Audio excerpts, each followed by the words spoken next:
Sebagai upaya dalam memakmurkan masjid, pemerintah Kota Palembang melaksanakan safari Jumat yang bertempat di Masjid Darul Ihsan yang berada di Jalan Tegal Binangun, Komplek Pesantren Ar-Rahman, Kelurahan Pelaju Darat. Ahmad Najib, PJS Wali Kota Palembang, mengajak masyarakat untuk meramaikan masjid, salah satunya melalui sholat berjamaah. Ia menekankan untuk selalu menjaga keamanan dan kerukunan umat beragama dengan saling menghargai dan menghormati saat melakukan ibadah. Di mana Pondok Pesantren Ar-Rahman ini salah satu untuk mencetak kader-kader pemimpin yang Islami, ya.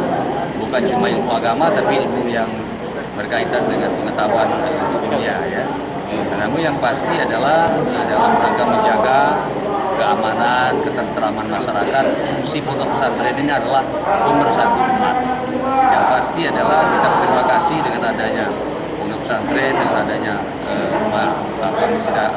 Darul Ihsan ini, sehingga nanti ke depan Palembang ini terbangun dan Palembang yang betul-betul Islami, Palembang yang rukun, Palembang masyarakat yang damai. Dalam kesempatan ini juga, Pemkot Palembang memberikan bantuan untuk pembangunan masjid. Dilanjutkan Rama Tama bersama pengurus masjid.